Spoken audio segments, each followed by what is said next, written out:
What's happening, everybody? Justin, Bridgewater's Finest on YouTube, Blockbuster_guy on Twitter, and here it is. Welcome to week 17 of my weekly NFL pick show for the 2017-2018 NFL season. The regular season end is upon us. And I know it's a cliche to say it, but it literally feels like yesterday that we were sitting down to record week 1, and here we are already at week 17. It's been a great couple of months. Doesn't stop here, but the regular season certainly does. So there was some good to talk about from week 16. There was also some bad, and I'll be the first one to admit my failures. It was a really good week straight up, and it was a really bad week on the betting picks. So straight up, we went 11-5. I will never argue with double digits. You've heard me say that before. That has me 158 up and 82 down on the season. As a bit of a graphic example of how good this season has been for me straight up, my 5-season average, since I started making picks officially, my 5-season average, my average season is 160, 95, and 1. So in order to hit my average, I only have to go 2-14 this week. It's a pretty good feeling. My all-time best season is 164 games picked correctly straight up. I think that was a season where there was a tie involved, but 164. So I only have to go 5-11 this week, 6-10 to match my all-time best. I only have to go 7-9 to set a new all-time personal best, which is a great feeling. We've had an excellent season picking the games straight up. Against the spread and over-under in week 16 was a completely different story. Against the spread, I only went 5, 10, and 1. So it was a bad week against the spread. That has us under 500 now for the first time in a long time against the spread this season. We're only 112 and 117 against the spread, with now 11 pushes against the spread, basically picking the opening lines from Tuesday. A little bit different this week. We're not recording until early Thursday morning, so we're not dealing with opening lines here. We're dealing with midweek lines. But 112, 117, and 11. Over under, I only went 5-11 last week, so I gave back a lot of the progress that we had made over under. That has me 112, 125 with 3 pushes on the over under. There's no other way to sugarcoat it. My betting picks have not been great this year. But taking a look at the platinum, gold, silver, and bronze, there was a whole hell of a lot to like about my top 4 picks last week. We were 4-0 straight up, with Baltimore beating Indy 23-16, Pittsburgh defeating Houston 34-6, KC defeating Miami 29-13 to clinch their division, and New England defeating Buffalo 37-16. Closest game there was the bronze pick, only decided by 7 points.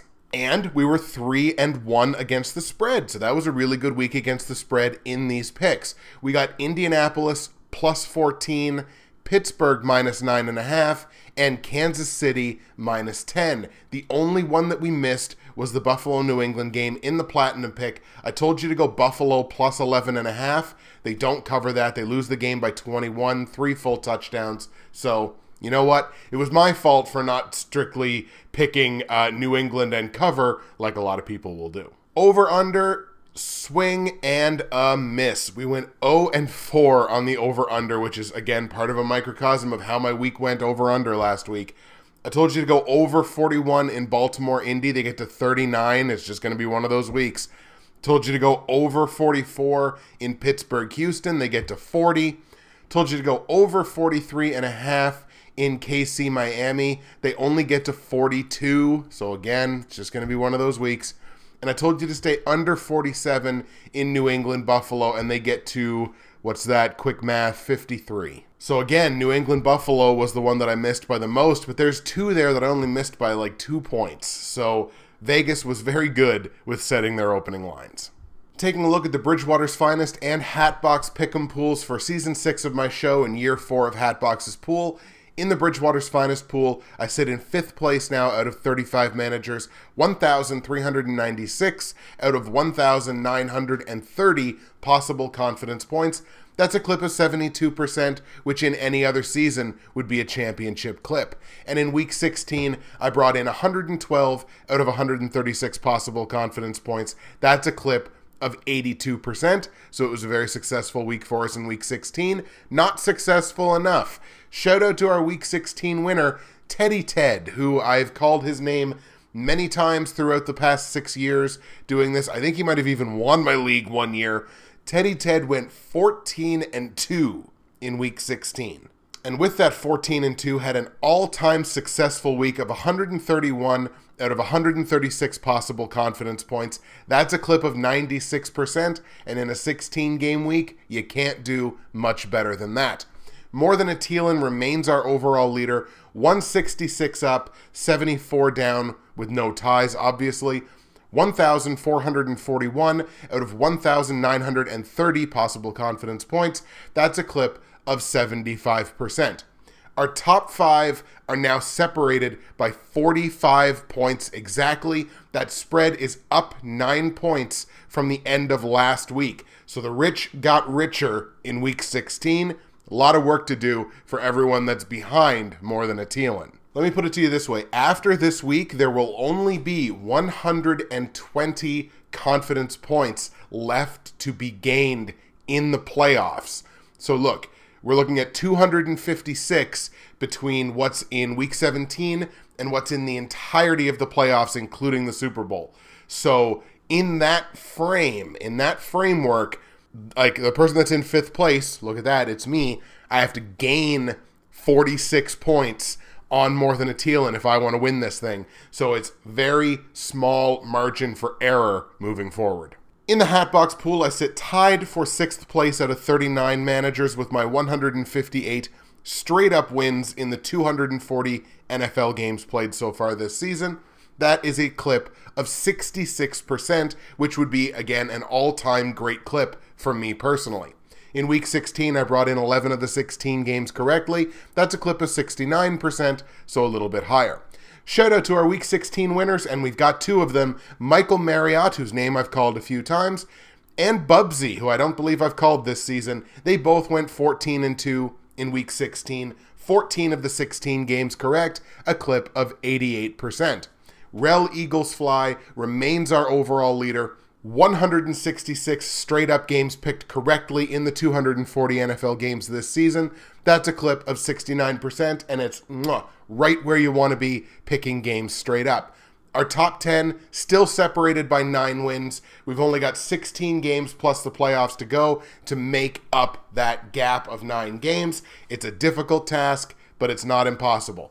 Shout out to Teddy Ted, Michael Marriott, and Bubsy for winning week 16, and More Than a Thielen and RellEaglesFly for remaining the overall leaders in the pools. For the last time this season, let's take a peek into Fantasy Corner, see how my 4 fantasy football teams did in week 16 action. Week 16 is widely considered to be championship week, and let me just point something out to all the fantasy commissions out there. If you run your own fantasy football league, and basically, let's be fair, most of us probably do who are listening to this, don't put your championship week in week 17. It's ridiculous. As a graphic example, if you had done that this week, Jared Goff owners, Todd Gurley owners, they're screwed because those players are going to be sitting. Or if you're in an IDP league and you've got Aaron Donald, again, he's sitting this week. You're screwing your best teams with the best players because players are going to be sitting in week 17. You don't do that. Nobody's going to sit players in week 16. That's why week 16 is the perfect week to have your championship. I will not join a league whose championship takes place in week 17. I will not do it. I refuse. If you're a fantasy player, you should also refuse, because week 17 as your championship week, it's just a bad idea. Getting back to our regularly scheduled programming, how did my teams do? My teams showed up when I needed them to, 4-0. I was in 3 league championships and a 3rd place game. I won 3 league championships and a 3rd place game. I won everything. In week 16, my team showed up when they needed to show up, when they absolutely had to have it. They did it. In the Professionals Dynasty Fantasy Football League, I was in the championship game against Anthony Cormier, and I won that sucker to win the league championship. In the NFL YouTube Prognosticators Fantasy Football League, I was in the third place game against Chris Carter, Gracie Manor Ghouls, and I won that thing to win third place. I won 2 other league championships. 3 of those leagues had cash prizes, which I'm cashing in on. It was a great Week 16 in fantasy. How did your fantasy seasons end? Did you win any championships? Did you win any money? Let me know in the comment section below. And we're closing the door on Fantasy Corner for another season. And I'll take this opportunity, as always, to remind you that if you go to the description of the video file on YouTube or the description of the audio file on iTunes or SoundCloud, what are you going to find? You're going to find all my Week 16 results. You're going to find my straight up against the spread and over-under plays for Week 17. You're going to find information on joining the Bridgewater's Finest and HATBOX pools for Season 6 of my show and Year 4 of HATBOX's pool. Again, it's never too late to get yourself shouted out on the show. You could still get your Week 17 picks in, and if you win Week 17, you're going to get shouted out in the Wild Card Weekend episode of my show. So why not get yourself joined up, put your picks head-to-head up against mine. You're going to find information on joining the NFL YouTube Prognosticators Facebook page, where we talk football all week. Great community. It keeps growing. It's awesome. We got all your favorite progs are there. Make sure you join that page. You're going to find information on subscribing to the HATBOX Nation YouTube channel. Content will be continuing all throughout the playoffs. Make sure that you subscribe to that page. Actually did really well for a startup season. I like to think we did well. We're going to be continuing on to try and we're just building a new channel, guys. So if you like football, make sure you go on, subscribe, get content from me, Billy B, the HATBOX Kid. Make sure you get on there. And you're going to find information on NerdTees, nerdtees.ca. Promo code BWFinest saves you 15% at checkout with free shipping in Canada on orders over $50. It's never too early. You're thinking about that Valentine in your life. What a great Valentine's Day gift. Give them some tea that they're going to enjoy all year long. Nerdtees.ca, promo code BWFinest. All right, folks, so here's how Week 17 is going to go. It's kind of going to be a reflection of the way we did Week 16. The games of no consequence, and there are a few of them in here, we're going to talk about quick. Really not do any insight whatsoever. Boom. The rest of the games, if they have some reflection on the playoffs, that's the way we're going to frame it. We're going to frame how the Bridgewater's Finest NFL playoffs are going to look at the end of this week. That's the way we're doing things. Let's get into the Week 17 picks. And basically, as a little spoiler, my platinum, gold, and silver games are the games that are the, win and you're in, win and you clinch. Like the most, what I think are the most important games in Week 17. Not necessarily my favorite picks. So let's start in Detroit. This is going to be a quickie. Lions playing host to the Packers. Absolutely nothing to be gained in this game. Both teams are out, have no shot at getting into the playoffs. The Green Bay Packers are one thing when they have a quarterback whose last name is not Rodgers. They're a bad football team. They're on the road. Take Detroit here. I like the Lions at home to beat the Packers, end their season on a good note. On the line, the Lions are favored by 6.5 points at home. I think you take that. It's under a touchdown. Green Bay's offense, I have zero faith in it with Brett Hundley or whoever they're playing at quarterback that's not Aaron Rodgers. So take Detroit minus the 6.5 points. Total in this game is 43.5. I'm sure Green Bay will score something. Detroit, I wouldn't be surprised at all if they get into the mid-30s in this game with a really good offense that's probably going to have the ball quite a bit. So let's go over 43.5 points in Detroit, Green Bay. Let's go to Indianapolis now. The Colts are going to play host to the Houston Texans, another game that has no bearing on the playoffs whatsoever. Both of these teams are out, just playing for pride at this point. I like the Colts at home. If the game was in Houston, I'd be taking the Texans, but it's in Indy, so let's take Indy in front of the home crowd to give the fans something to cheer about. Indianapolis at home to beat Houston. On the line, Indy is favored by 4 points at home. It is more than a field goal, but we're going to take that. We're going to take the Colts -4 at home against Houston. Total in this game is 41 points. Neither defense is particularly fantastic, at least right now. So 41 points, it's a low number. If it was a couple of points higher, I wouldn't do this. But let's go over the 41 points in Indianapolis, Houston. Let's go now to the site of the Super Bowl and a team that could potentially make it. The Minnesota Vikings playing host to the Chicago Bears. Now, at first you might think, it's Minnesota-Chicago. One team's going to the playoffs, one team isn't. This can't have any bearing on anything. But it does. Yes, it's true the Vikes are going to the playoffs. Yes, it's true that the Vikes have clinched their division. But what they have not clinched yet is that bye in the first round. As was pointed out to me on the NFL YouTube Prognosticators Facebook page, the Carolina Panthers, of those 3 11-4 teams, can apparently catch the Vikings. If the Vikings lose and the Panthers win, the Panthers could get the first round bye. So the Vikings still have something to play for here. They can't just laze around and take this game off. This is a game that the Vikings should want to win to get that first round bye, get one step closer to a home field advantage Super Bowl, the best case scenario for any team. So the Vikings can't simply let this game go. I don't think they're going to. Let's take Minnesota at home to beat the Chicago Bears and clinch that first round bye in the NFC playoffs. On the line here, though, the Vikings are favored by 11.5 points at home, and I realize why that number is the way that it is.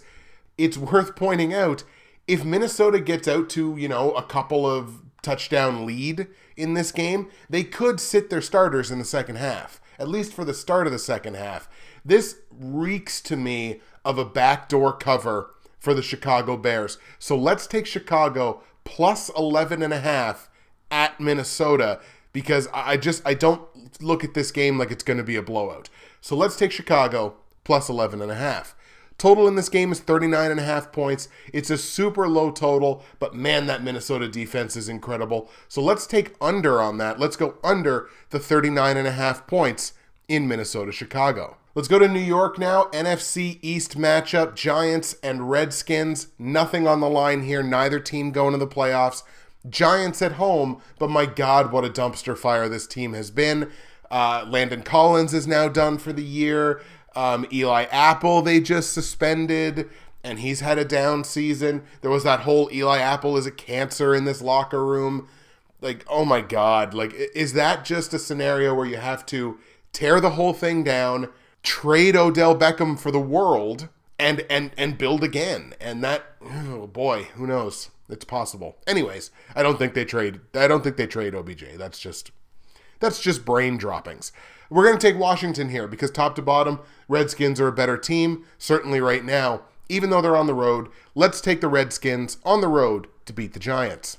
On the line, Washington favored by 3 points on the road. Giants a 3-point dog at home, but you can't take them as far as I'm concerned. Let's go Washington -3. Total in this game is 37.5 points. Washington is more than capable of scoring 30 points on this defense, even on this defense, I should say. Let's go over on that. Let's take over 37.5 points in Washington, New York. Let's go to Philly now, where the Eagles have clinched everything that there is to clinch. Playoffs, division, home field advantage, bye in the first round. They've clinched everything. I wouldn't be shocked to see them sit starters. I don't think there's been anything announced to that level yet. The Eagles are going to be playing host to the Cowboys. It's a division matchup. The Cowboys are a prideful franchise. They want to make a statement at the end of the season, say, hey, we're going to be back next year. It's a good team on the other side. If I were the Eagles, I'd sit my starters, just go into the bye. You know you're not going to have to play on Wild Card weekend, so don't worry about it. Sit your starters. Don't risk injury. That would be the way that I would play it if I were the Eagles, because I have absolutely nothing left to play for. There is, of course, the argument to be made that, oh, you want to go into the playoffs with as much momentum as possible. But again, I wouldn't risk the injury if I were them. So let's take Dallas here, because I fully expect that's what Philly's going to do. So let's take Dallas, even though it's on the road in Philadelphia. We're going to take the Cowboys on the road to beat the Eagles. Cowboys are actually 5-2, I believe, on the road this year. On the line, Philly's a 3-point dog at home. Dallas actually the favorite in this game, so clearly that's what Vegas is expecting as well. And let's take that. It's only a field goal. Let's go Dallas -3 at Philadelphia.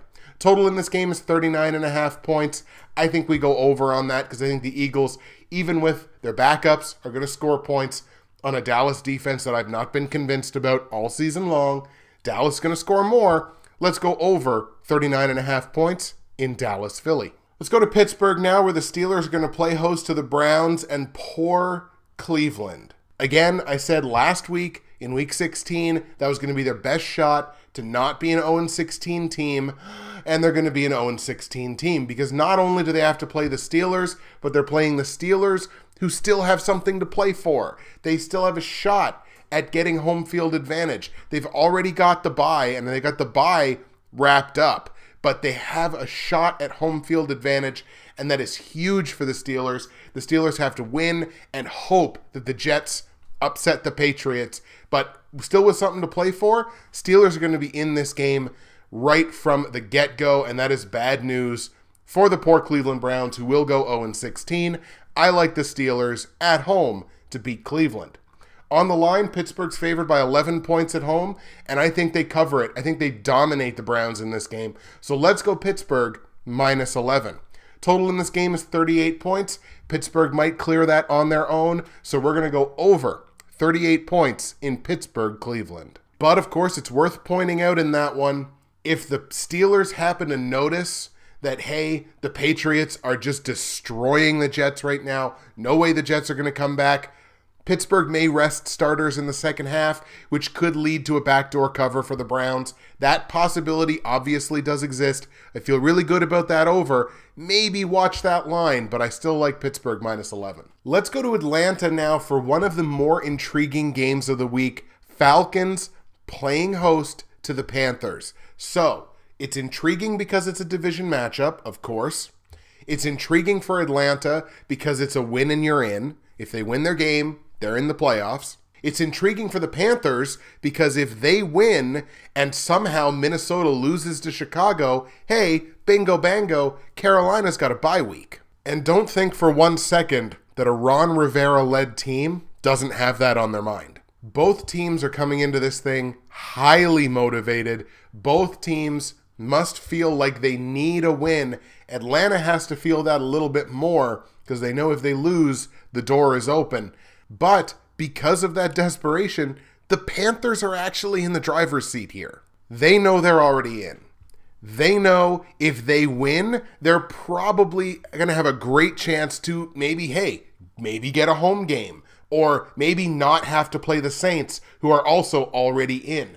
There's things here at stake for the Panthers, and again, they could pop up and get that bye week. So there's a lot at stake here for the Panthers, not the least of which being they can prevent that third division team, that other division rival, from getting into the playoffs, because in a division game in the playoffs, anything can happen. Worth pointing out, at least to me, Falcons are only 4-3 at home this year. Panthers are 5-2 on the road. Panthers are the hottest team in this division. They've won 3 straight games. Atlanta lost in Week 16, which opened this door. And I think the Panthers are going to kick them out of the door and potentially kick them out of the playoffs. I actually like Carolina here. Sorry, HATBOX. Even though the game's in Atlanta, I'm going to take the Panthers here. I like Carolina on the road to go into Atlanta and really, really hurt the Falcons' playoff hopes by beating them in their home building. On the line, Atlanta's a 4-point favorite at home, so clearly we like the Panthers to win as the underdogs. Let's go Carolina +4. Total in this game is 45.5 points. I'm going to tell you to stay under on it. I think it's going to be a tight defensive football game. 2 really good offenses, but let's stay under that 45.5 point total. Let's go to Mile High now. The Denver Broncos going to play host to the Kansas City Chiefs. Division matchup here, and it's already been announced for the Chiefs, Alex Smith will not be starting this football game. Mahomes is going to get the start. This is something of an exciting moment for Chiefs fans, I have to imagine. The future at quarterback, they get a great look at him in a division game on the road, it's a very tough test for a young quarterback. But to my knowledge, KC has not announced that they're resting other starters. They're just giving Mahomes this start. So it doesn't strike me as, this game doesn't mean anything.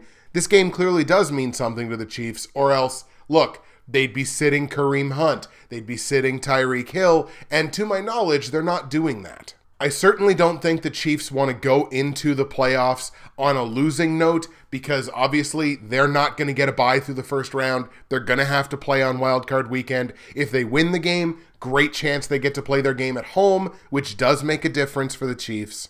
Kansas City was 6-2 at home this season, only 3-4 on the road, so getting a home playoff game versus a road playoff game makes a big difference. I wouldn't want to be the Chiefs if I have to go into Baltimore and play the Ravens, as a graphic example. Or the Jags, God help us. So I think Kansas City, even though Mahomes is behind center, I think Kansas City wins this game, and I think I smell the winds of change in the Mile High City. Let's take Kansas City on the road in Denver as the better football team to beat the Broncos. On the line, Broncos are actually favored by 3.5 points in this game, and I don't know, that reeks to me of an overreaction. So let's take the 3.5 points, take KC plus 3.5, since we like them to win the game. Total in this game is 38.5 points. I think we go over on it because Denver's defense has not been the greatest this season. Certainly no model of consistency. We can say the same thing for the Chiefs. So I think there are points to be scored in this football game. Let's go over 38.5 points in KC Denver. Let's go to Tennessee now. Titans playing host to the Jacksonville Jaguars. It's the Jags on an odd week. Jags obviously have to feel at the very least a little embarrassed over losing to the 49ers. It's back-to-back road games for Jacksonville. There is no way the Jags want to go into the playoffs on a 2-game losing streak. 5 of Tennessee's 8 wins this season have come at home, but they're on a 3-game losing streak. They're barely holding on to the 6th seed. They've been passed by the Ravens, and they've got 2 8-7 teams on their heels. Certainly no lack of motivation for the Titans. But again, I also have to feel no lack of motivation for the Jags either. Having lost last week, they have to play wildcard weekend. They don't want to go into a wildcard weekend game, likely even though it's probably going to be at home, but they don't want to go into that game on a 2-game losing streak. Mentally, you don't want to do that. Folks, I look at the Titans top to bottom. They don't look like a playoff team to me. I'm going to take Jacksonville here, even though they're on the road, but it's a division game. They know each other very well. I'm going to take the Jags as the better team top to bottom on the road in Tennessee to beat the Titans and knock the Titans out of the playoffs. On the line, Tennessee's favored by 3 points here. Again, I think that's an overestimation by Vegas. We're going to take the points here and go Jacksonville plus 3. Especially after Jacksonville's head coach Doug Marrone came out and said, quote, "We are all in on beating the Titans this week. No starters will be rested." Total in this game is 42 points. I think it goes over. I think both teams are going to score their points. Jacksonville's just going to score more of them. Let's go over 42 points in Jacksonville, Tennessee. Let's go to LA now, where the Rams are going to play host to the San Francisco 49ers, and don't look now, but the 49ers are the hottest team in this division, having won 4 straight games, and I am officially a Jimmy G believer. Look, now the Rams have clinched the playoffs. They've clinched the division. The Rams have a legitimate shot here at a home playoff game in Wild Card Weekend, and they're going to sit their starters. The Rams have already announced that Jared Goff, Todd Gurley, and Aaron Donald, at the very least, will be sitting out this game. I don't know that I would have done that. To me, and I don't know why this is different for me, but it is. For a team that in the Rams that are not used to being successful, that have had this crazy turnaround from one season to the next, why would you not want to go into the playoffs on the biggest high that you possibly can? Guarantee yourself that home playoff game. I don't necessarily know that they're guaranteed to have that home playoff game. There's 3 teams here at 11-4. If they all lose, maybe. But if the Saints win and the Panthers win and then they go to 12-4, and the Rams have rested key starters and lose this game, and they go to 11-5, they might have to hit the road in the first round, and that's a problem. That's going to be a problem, because why would you not want a playoff game at home? I guess when you look at the record, I mean, look, they're 7-1 on the road, so I guess maybe they just don't fear a road playoff game. But again, it just kind of smells to me like inexperience at success. I don't think you would see, say, the Patriots. Again, they have to be the model here. I don't think you'd see the Patriots do the same thing. That's just my opinion. And in my opinion, Jimmy G wins 5 games in a row. I'm going to take them. I'm going to take the 49ers this week. Maybe it's a trap. Maybe it's a square trap, as they call it. Who knows? But I'm going to take the 49ers here on the road in LA to beat the Rams and guarantee that the Rams, basically, in my opinion anyway, will have to hit the road in the first round. On the line, the 49ers are favored by 3 points, so clearly Vegas thinks they're going to sit more than just Goff, Gurley, and Donald. San Francisco favored by 3 points on the road. We like them to win, so let's take it. San Fran, -3. Total in this game is 43.5 points. Originally, I was way on the over for this one, but we're going to go under, given that the Rams are going to rest some of their best offensive players in the second half of that game. Maybe they rest even more. Let's go under 43.5 points in San Fran, LA. Let's go to Miami now, where the Dolphins are going to play host to the Buffalo Bills. Buffalo still has something to play for here. They're not dead yet. If Buffalo wins, they need some help above them, but Buffalo could still get in. And as far as I'm concerned, that's all the motivation that the Miami Dolphins will need to keep a division rival out of the playoffs. Look, obviously, this is the AFC East. This is the division where every team besides the Patriots just fights for chicken scratch. And if this is going to be the Dolphins' chicken scratch, I think they're going to take it. It's in Miami. Buffalo, not a great road team. I'm going to take the Dolphins here in the upset. Dolphins beat the Bills and keep the Bills out of the playoffs. On the line here, Miami's a 2.5-point dog at home. I like Miami to win. Let's take the Dolphins plus 2.5. Total in this game is 42.5 points. I think you go over on it. It's two very comparable offenses that want to put on a good show in the last week of the regular season. So let's go over 42.5 points in Miami Buffalo. And the last game we're going to look at before we get into the platinum, gold, silver, and bronze picks for week 17 sees the Tampa Bay Bucks playing host to the New Orleans Saints. And we can't look at the Saints as a team that has nothing to play for. Granted, look, Tampa Bay is not making the playoffs. The Saints, they're in. They're guaranteed to make the playoffs. But sort of like the Rams, what they're not guaranteed is they're not guaranteed a home playoff game. And for the Saints, that does matter. It's nice that the Saints are guaranteed to be at least a 500 football team on the road, even if they lose this game against Tampa Bay. But New Orleans is 7-1 at home. That's a big, big difference. And you know, New Orleans wants that home playoff game in the wild card round. Guaranteed they want it. I don't think, since again, the way the tiebreakers work out, I don't believe that the Saints can catch the Vikings even if they win and the Vikes lose. But what the Saints can do if they win this game is guarantee themselves a home playoff game. And the importance of that cannot be overstated. It's a division game. They know the Bucs really well. They know how to beat the Bucs. I think they're going to do exactly that. Let's take the Saints on the road in Tampa Bay to beat the Buccaneers. On the line, the Bucs are 7-point dogs at home. New Orleans, 7-point favorite on the road. I think you got to take that. It's the Saints only by a touchdown exactly. So let's go New Orleans, -7 at Tampa Bay. Total in this game is 50.5 points. I think it stays under just because if New Orleans gets out to a couple touchdown lead, who knows, in the second half, they could rest their starters. So let's keep it under. Let's go under 50.5 points in New Orleans, Tampa Bay. All right, folks, here we go. Platinum, gold, silver, and bronze picks for the final week of the 2017-2018 NFL season. We'll start at the bottom with the bronze pick. 14-2 straight up. Just a great season for the bronze pick. 9-7 against the spread, guaranteed to be over 500. And 3-12-1 on the over-under.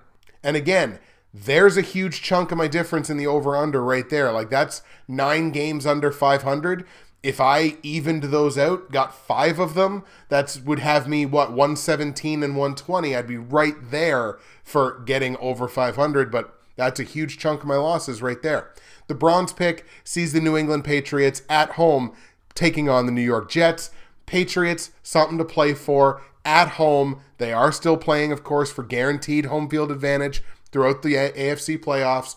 They still have to win in order to guarantee that, so they're going to be motivated at the very least for the first half. So let's take the Patriots at home to beat the Jets.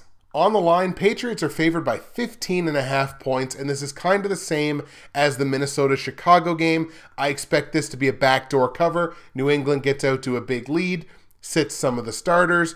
Jets cover on the backdoor. Let's take New York plus 15.5 at New England. Total in this game is 44 points. I think it goes over. New England could conceivably cover that on their own and then maybe again let the Jets sort of back into the game. I don't think that's exactly the way that it's going to happen, but you never know. But 44 points, not enough for me, so we're going to go over 44 points.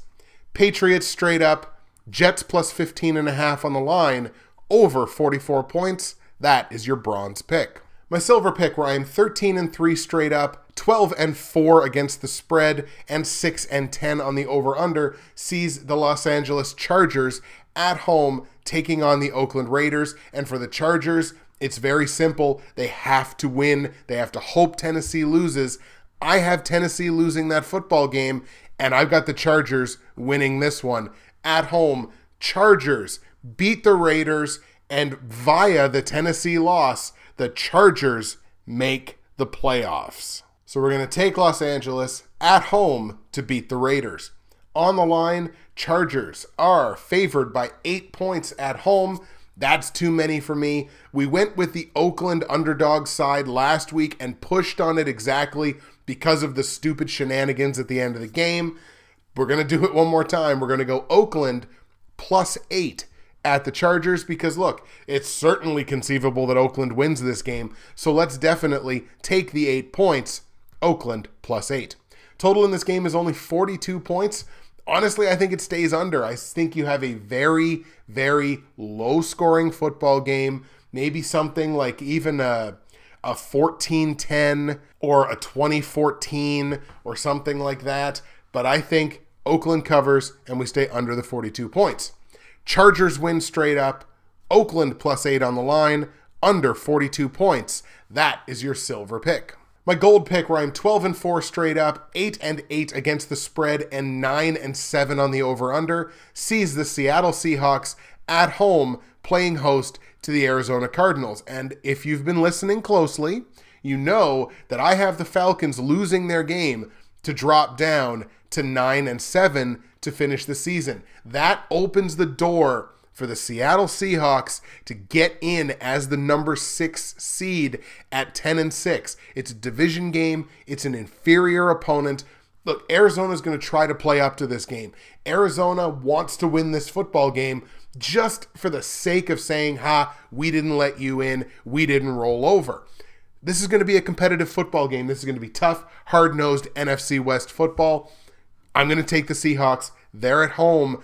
It gives them certainly an advantage. They're certainly the more motivated of the two teams. Let's take the Seahawks at home to beat the Cardinals. On the line, Seahawks are favored by 9.5 points at home. That I can't do because I think Arizona will still be motivated enough in this football game to keep it at least within earshot. So we're going to go Arizona plus 9.5 at Seattle. Total in this game is 38.5 points. I don't think it sails one way or the other, but I will take the over on it. I figure somewhere between, 41, 42, 43 points. It's enough for me to say, hey, let's take over 38.5 points. Seattle straight up, Arizona plus 9.5 on the line, over 38.5 points. That is your gold pick. And my platinum pick, where I'm 12-4 straight up, 8-8 against the spread, and 8-7-1 on the over-under, only our second push in the platinum, gold, silver, and bronze picks so far this season. Sees the only game we haven't talked about yet, the Baltimore Ravens playing host to the Cincinnati Bengals. Very simple for the Ravens here. Win and you're in. Tough AFC North matchup. It's AFC North football. These are two teams that respect each other, are going to play this game hard. Cincinnati wants to win this game because it hurts Baltimore's chances to get into the playoffs. But Baltimore, very simple task. Win and you're in. They're going to win and they're in. Let's take Baltimore at home to beat Cincinnati. On the line, Baltimore favored by 9.5 points. These lines are way, way too big. Cincinnati plus 9.5. Tough division matchup. They're going to play each other tight. AJ Green starting to get a little more involved in the offense, which is nice. Let's take Cincinnati plus 9.5. Total in this game is 39.5 points. I think you go over on it. Once again, just like Seattle, Arizona, I don't think it sails one way or the other, but we're going to go over a low number of 39.5. Baltimore wins straight up. Cincinnati plus 9.5 against the spread. Over 39.5 points. That is your platinum pick. All right, folks, those are your straight up against the spread and over-under plays for Week 17 and for the last week of the regular season. It is time for the patented comment of the week. Not a lot of comments in the Week 16 video. Obviously, it was Christmas. Not a lot of people hanging out on YouTube making comments on videos. I hope everybody had a fantastic holiday season, and now you're ready for some NFL playoff football that's going to be starting sooner rather than later. But the comment of the week from the Week 16 video is going to go to my fellow NFL YouTube prognosticator, TJ Harmon, RellEaglesFly. I like the picks this week. Another tough week, and the playoff picture gets a bit more clearer. It may be Week 17 before we know about the AFC Conference. They're absolutely right. Too close to call with the number 1 seed on the line. Absolutely right. And both AFC South and AFC West could boil down by next week, if not this week. Well, looks like they have evened out as far as who's going to win the divisions, but playoff implications, nothing decided yet, certainly in the AFC. Good luck this week, and should be fun and very interesting. And I kind of liked the little English that he put on Vetty. So TJ Harmon, yours is the comment of the week from the Week 16 video. All right, folks, we're done. That's the regular season. I had a great time putting these videos together for you, these episodes. I love coming on here for an hour a week and talking football with y'all. It's so much fun. I love doing this, and I hope to keep doing it for a long time. And if anything, expanding. So who knows what next season will bring, but what I will tell you is next week will bring you some AFC and NFC wildcard playoff videos. So make sure you come back for that. That's it for me, Justin, Bridgewater's Finest on YouTube, Blockbuster_guy on Twitter. Week 17 is in the books, and I hope you enjoy it. We'll see you again next week for Wildcard Weekend.